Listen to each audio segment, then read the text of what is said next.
This is Nightly Business Report with Tyler Matheson and Susie Garrett. Brought to you by TheStreet.com, interactive financial multimedia tools for an ever-changing financial world. Our dividend stock advisor guides and helps generate income during a period of low interest rates. Real Money helps you think through ideas for investing and trading stocks. Action Alerts Plus is a charitable trust portfolio that provides trade-by-trade strategies. Online, mobile, social media. We are TheStreet.com. Watershed moment. The Supreme Court rules on gay marriage, and the impact on business, big and small, may be far-reaching. A call to arms. Why adjustable rate mortgages, popular during the housing boom, may be on the verge of a comeback. And financial fraud. Why today it's being fought by everyone, from the Manhattan U.S. attorney to a former Enron fraudster.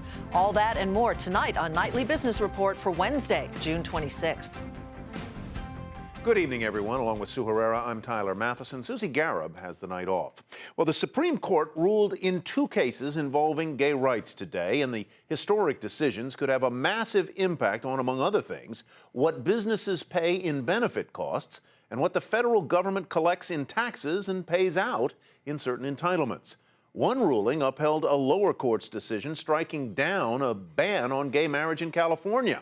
The other declared the 1996 Defense of Marriage Act unconstitutional. That law effectively denied federal benefits to gay couples married under state laws. Hampton Pearson was at the Supreme Court today and has more on today's rulings and what they mean.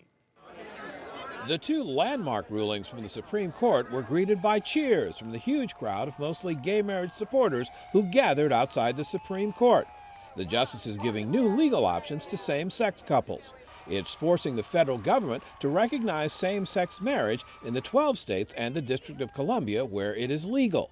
In a 5-4 decision, the justices overturned the Defense of Marriage Act, DOMA, that denied benefits to same-sex couples. Speaking for the court majority, Justice Anthony Kennedy said, DOMA writes inequality into the entire United States Code. But in a blistering dissent, Justice Antonin Scalia said, it is one thing for a society to elect change, it's another for a court of law to impose change by adjudging those who oppose it as enemies of the human race. President Obama, while en route to Africa, released a statement applauding the court's DOMA decision and directed Attorney General Eric Holder to review all relevant federal laws related to today's ruling. Constitutional law experts say that's just the beginning of impacts in the real world. Not so much in the workplace, I mean, for employers, but for their employees, who will now benefit in terms of Social Security, health insurance, estate taxes. There are more than 1,000 federal laws that affect spouses. And now gay and lesbian couples who are legally married will be able to take advantage of those protections for their families as well. A second ruling cleared the way for California to become the 13th state to legalize gay marriage, much to the delight of cheering crowds on the streets of San Francisco and Sacramento, the state capital. The justices let stand a lower court ruling that had struck down Proposition 8, which banned gay marriage in California back in 2008. The effect is to let California and other states set their own policy on same-sex marriage. That California couple that brought the marriage ban to the high court had quite a moment. A congratulatory phone call from President Obama outside the court just moments after the landmark decision. Thank you, Mr. President. The impact of the 2 cases, a giant step forward for marriage equality at the state level, but the high court stopped far short of declaring same-sex marriage to be a fundamental constitutional right. For Nightly Business Report, I'm Hampton Pearson at the Supreme Court. And for more now on how that ruling will impact the business community, James Klein joins us. He is president of the American Benefits Council. Welcome, Mr. Klein. Pleasure to have you here. Thank you for inviting me. We heard a little bit in Hampton's report of some of the broader issues facing American businesses as a result of this decision. But tell me what you think the biggest impact will be. Well, we praised the court's decision. We had actually filed a friend of the court brief. I think we were the only national business organization to join that friend of the court brief, asking the court to strike down Section 3 of the Defense of Marriage Act because it put employers in the position of having to treat some of their legally married employees differently than other of their legally married employees in those states that recognize same-sex marriage. It also created various administrative burdens on the employer. What will the biggest effect of the striking down of DOMA, the Defense of Marriage Act, be for American companies? I understand what it's going to do for federal benefits and taxes and so forth, but how would companies be affected by this? Well, for example, companies have to have different payroll functions and administrative matters in the same state to treat some of their legally married employees differently than others. That problem is not, by the way, totally done away with now because, of course, the situation remains essentially the same in those 38 other states that don't recognize same-sex marriage. There are a number of administrative challenges now facing employers as a result of this change, even though the vast majority of the very large employers who we represent were very much in favor, obviously, of our asking the court to strike down the Defense of Marriage Act. But there are issues related to making changes in employee benefit plans now. Do they have to go back and ask for spousal consent in various instances where that's a requirement? To what extent will any of this be retroactive? Do both employers and employees have the right to ask the IRS to refund the payroll taxes, and in the case of the employees, the income taxes that were paid on employer-provided health care coverage that until today did not enjoy the same tax-free treatment accorded to opposite-sex couples? So obviously it's very complicated, but if I'm hearing you correctly, the result of this decision will make it easier for most American companies to be in compliance with the law, which then would make them less likely to be open to lawsuits by employees that perhaps under DOMA might have felt as though they were being treated unfairly. No, I mean, employers were in compliance with the law as it stood prior to today. The issue was that it created some inconsistencies and inequities for some of their employees, and employers didn't like that. They sponsor benefit plans in order to serve their employees and their employee family members, and DOMA in many respects impeded that ability. In those states, I believe there are 13 that recognize same-sex marriage. What has the experience been of companies with respect to their benefit costs when those laws went into effect? Did their benefit costs increase, and if so, by how much? Do you know? They didn't really increase amongst the employers who we represent who already are providing this coverage. Obviously that was a voluntary decision on the part of the employers. Now, arguably, employers in those states that recognize same-sex marriage would be required to provide the same degree of benefits. But most of our member companies already were doing that. So it's not so much that when the states recognized same-sex marriage that it increased their costs, other than some of those administrative costs that I mentioned earlier, whereby there had to be these separate payroll functions and things of that nature. All right, Mr. Klein, thank you very much for trying to clarify a complicated situation. James Klein. My pleasure. And to the markets now. Stocks moved higher for a second straight session despite a downward revision in first quarter gross domestic product. The economy grew at a pace of just 1.8% in the first 3 months of the year. That was a third below forecasts, and it was because of lower spending by consumers and businesses and a sharp drop in government spending because of those mandatory budget cuts known as the sequester. But that slower growth appeared to convince investors, for today at least, that the Federal Reserve could delay pulling back on stimulus. So money plowed into equities and bonds as Treasury yields fell. In the end, the Dow was up 150 points, the Nasdaq gained 28, the S&P 500 added 15 to close back above the 1,600 mark. It was another tough session, though, for gold, which fell $46 an ounce today, a fresh 3-year low. Gold is now down 26% this year as the dollar has strengthened and investor fears about inflation have fizzled. The Federal Reserve needs to be more clear about what it intends to do. That's what the Minneapolis Fed president said today. He also expressed surprise about the recent turmoil in the markets and the run-up in bond yields after Fed Chief Ben Bernanke announced plans to pull back on the central bank's asset buying plans. As the economy improves, people should expect interest rates to go up because the Fed should grow less accommodative as the economy improves. And that's, as I say, a good thing. But I think a lot of the movement, and this is where I think we have to do a better job of communicating our intentions. A lot of the movement is, in fact, due to people thinking that we're going to be having a higher path of the Fed funds rate than they had thought for a given set of economic conditions. And as for treasuries, they made some gains today after a recent slump took yields to two-year highs in the first few weeks. The benchmark 10-year treasury note was up 11/32 in price, which puts the yield at 2.569%. And meantime, Bill Gross's PIMCO, that's the world's largest manager of bond funds, is seeing a lot of investor money leave on worries about the Fed's plans to taper its asset buying program. Net outflows so far in June at PIMCO's Total Return Exchange Traded Fund are triple what they were in May. $387 million yanked out so far this month. Now, the ETF is down 2.7% year to date, but it still has more than $4.5 billion in assets under management. Another kind of interest rate looks to be doubling in just a few days. That after lawmakers failed to reach a compromise on rates for new subsidized Stafford student loans, which are set to double from the current 3.4% to 6.8% on July 1st. Now, it looked like a bipartisan group of senators were close to a deal linking that rate on all new Stafford loans to the 10-year Treasury note until they hit a roadblock. Mortgage applications fell by 3% last week as mortgage rates edged higher just a bit. Requests for new home loans rose slightly, but applications to refinance existing loans, well, they were much lower.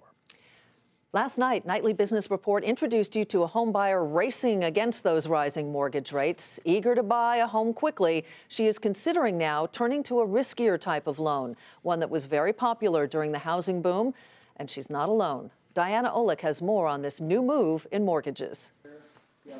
Alicia Dietrichs has been frantically touring homes with her realtor, eager to get her family out of the cramped temporary rental they've been living in since her job transfer. She's running out of time as both home prices and mortgage rates rise.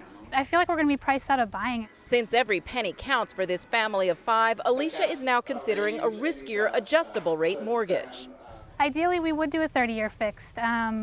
But, you know, it's all going to be dependent on the end mortgage payment of what we can afford. So we would have to look at an ARM potentially if rates continue to rise. Record low fixed rates over the past several years pushed ARMs out of favor. During the housing boom in 2006, they accounted for 36% of originations. Today, just around 4.5%, according to Lender Processing Services. But in just the past week, the rate on the 30-year fixed surged to around 4.5%. And lenders like Quicken Loans say they are suddenly getting more requests for ARMs. Over the last probably week or two, we've seen our ARM production double. Because folks are actually looking at it and saying to themselves, I have a 30-year fixed rate that's gone up maybe to a 4.5% range, and I can look at a 7-year or a 10-year adjustable that would have a 0.5 to 0.75% lower interest rate. Adjustable rate loans have often been blamed for the housing crash. Their lower teaser rates were based on the assumption that home prices would only go up. Their delinquency rate is still more than twice that of fixed rate loans. But Quicken's CEO says the loan product is fine, especially now that it's much harder to qualify. It really does give you certainty as well as a lower rate, and it has nothing to do with what took place in the 07-08 timeframe. While some borrowers are considering ARMs, others are being forced into them in order to save deals in process. They signed contracts to buy homes before rates spiked and now need that lower rate in order to close. For Nightly Business Report, I'm Diana Olick in Washington. And for more on the move into adjustable rate mortgages, log on to our website, nbr.com. Coming up, are U.S. defense companies losing their edge to foreign competition? We have the results of a new report. But first, a look at how some of the most widely held stocks closed today.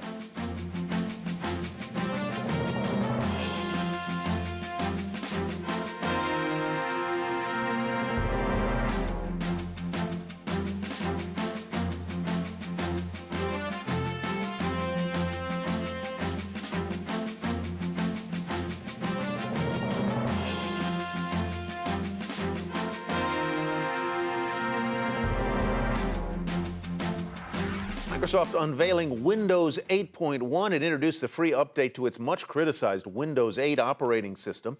acknowledging that the company pushed too hard to get users to buy its more modern-looking interface, which worked well on mobile devices but not so well for desktop users. CEO Steve Ballmer thinks customers are going to be happy this time. What you see and what we will show you as we demonstrate Windows 8.1 to you is you see a heck of a lot of movement, a heck of a lot of innovation, a heck of a lot of responsiveness, all coming to market in a very, very rapid time frame. Microsoft was one of the best performers on the Dow today. It was up about 2% at 3435.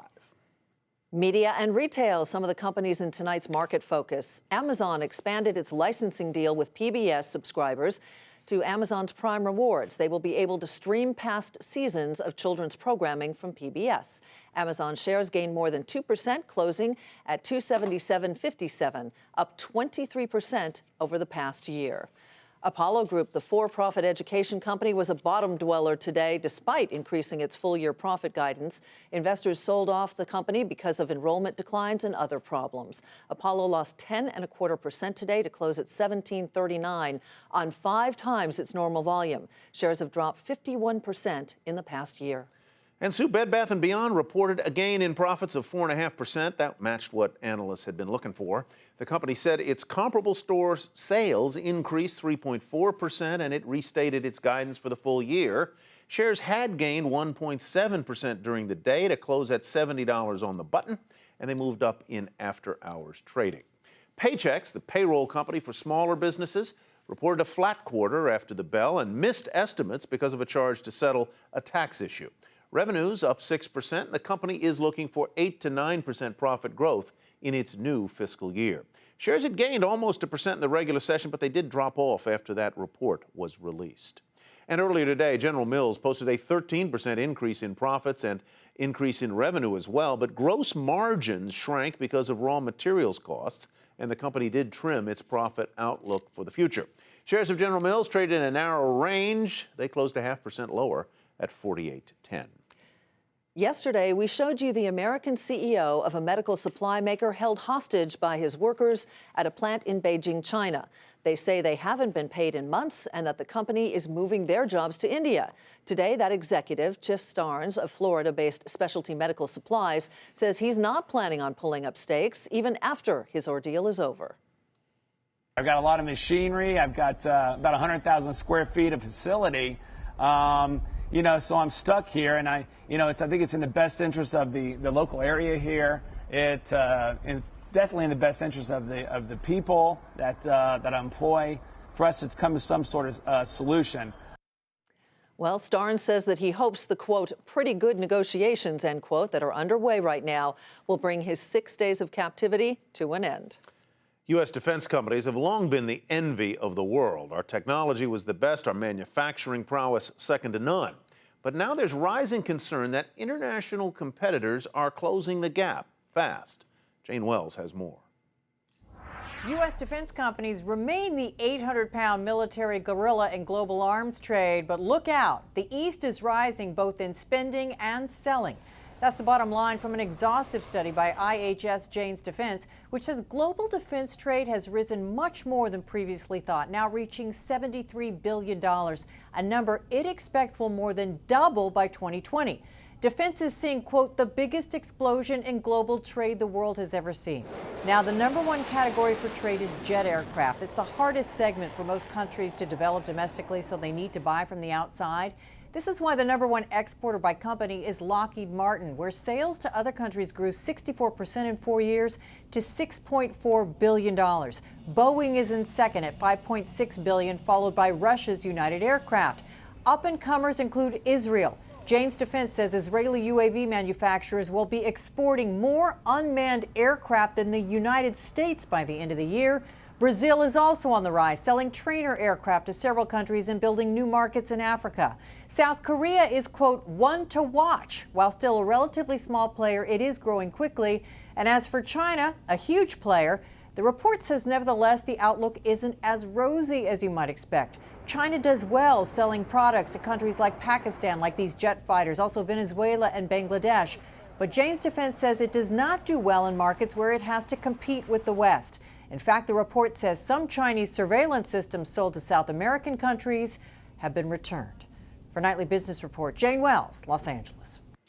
Still ahead, remember this guy? Why Enron's former chief financial officer Andy Fastow is now talking about the big business of fighting fraud. But first, how commodities, treasuries, and currencies all fared today.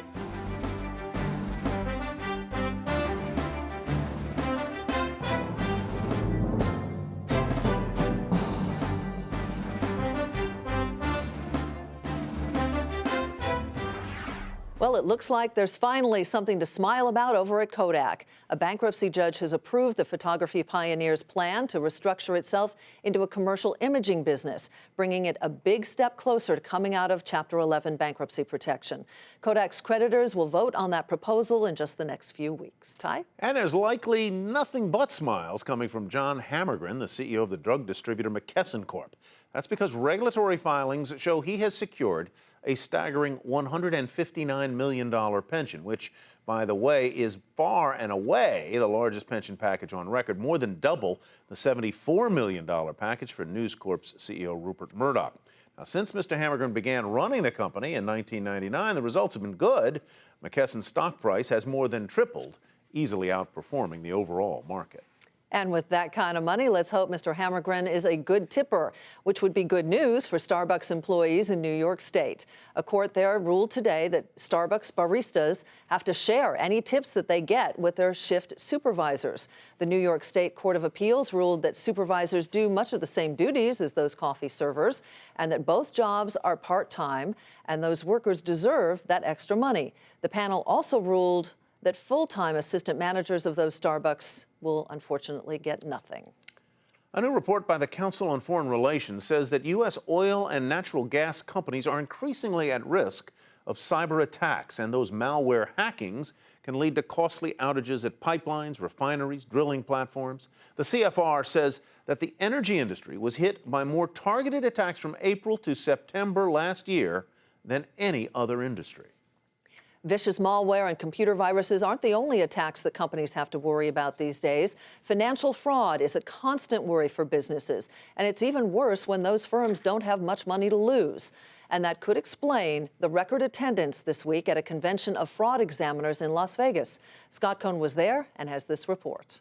Tablet PC, it's waterproof, dustproof. There's the latest technology for spotting fraud. So these are all the cables you need. Workshops on how to detect it. 50% of all frauds are uncovered by tip or by accident. A famous fraud fighter, Manhattan U.S. Attorney Preet Bharara. The job of the fraud fighter is more difficult, I think, than it's ever been. And a famous fraudster, former Enron Chief Financial Officer Andy Fastow, whose speech was closed to cameras. This wasn't to glorify him, the group says, but to get into his head. What he is limited to doing is coming in front of our people and talking about his thought process that led him to commit the fraud. Formed in the wake of the 1987 stock market crash, the Association of Certified Fraud Examiners is now a global organization, and its annual conference a big attraction. In effect, if an organization has assets, they have a fraud problem. No wonder the organization says attendance this year set a record. And business is good. Yeah, so business is great. Business is booming, and that's sad. Inside the exhibit hall, companies are selling tools to scrape data from smartphones. I extract all the data, all the applications, Skype, deleted messages, deleted FaceTime calls. These guys will send your company phony invoices to put your accounts payable department to the test. We're hoping to save a lot of money and cut some of the waste. And to put everything in perspective, there's this traveling fraud museum with everything from a 1940s chain letter to this, a promotional cigar box that was given away to clients of Bernie Madoff. For the attendees who come from all types of businesses and organizations, this is a chance to compare notes. My goal is to protect our customers and make sure they aren't defrauded. So anything I know that's going on in the industry helps me better prepare myself. And with fraudsters getting smarter all the time, fraud fighters will never run out of things to talk about. For Nightly Business Report, I'm Scott Cohn in Las Vegas. Pope Francis has named a new commission to look into the Vatican bank's governing structure amid charges of corruption and a new investigation into a money laundering ring there. The Vatican Bank not only handles millions of dollars to run the Vatican's operations and finance charitable works, it also manages the pension system for thousands of Vatican employees. And finally tonight, Christie's auction house in London sold Elizabeth Taylor's very first wedding dress to an anonymous buyer for more than twice its original estimate, $187,000. The Oscar-winning actress wore the dress, which included 25 yards of satin and a 20-inch waist, at her 1950 wedding to the hotel magnate Conrad Nicky Hilton Jr. It's a beautiful dress. It is a beautiful dress. And congratulations to our Susie Garab, who today received a Gracie Award for Outstanding Interview or Feature for her profile some time ago of Harvard University's first woman president. Congratulations, Yes, Susie. Proud of you. and so well deserved, Absolutely, right? She does yeah. a fantastic interview every time. Alrighty. All right, that'll do us for us on Nightly Business Report. I'm Sue Herrera. Susie will be back here tomorrow. Thanks so much for watching. And I'm Tyler Matson. Great to be with you, Sue. Thank you all for watching. Have a great evening, everybody. We'll see you back here tomorrow. Nightly Business Report has been brought to you by TheStreet.com, interactive financial multimedia tools for an ever-changing financial world. Our dividend stock advisor guides and helps generate income during a period of low interest rates. Real Money helps you think through ideas for investing and trading stocks. Action Alerts Plus is a charitable trust portfolio that provides trade-by-trade strategies. Online, mobile, social media. We are TheStreet.com.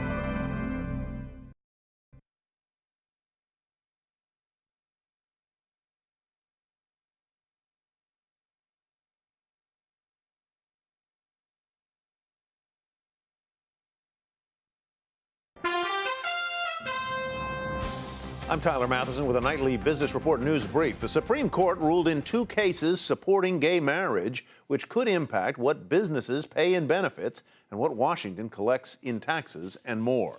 Stocks soared again despite a downward revision in first quarter economic growth to just 1.8%. Some Wall Streeters hope that will delay the Fed's plans to end its stimulus program, sending the Dow 150 points higher. The Nasdaq up 28, S&P added 15. Mortgage applications dipped last week as rates edged a bit higher. Walmart is ending a deal with celebrity chef Paula Deen after she admitted using racial slurs. And Sprint has won the bidding war for Clearwire and its valuable wireless spectrum space after the Dish Network dropped its bid. And tune in to Nightly Business Report right here on your public television station.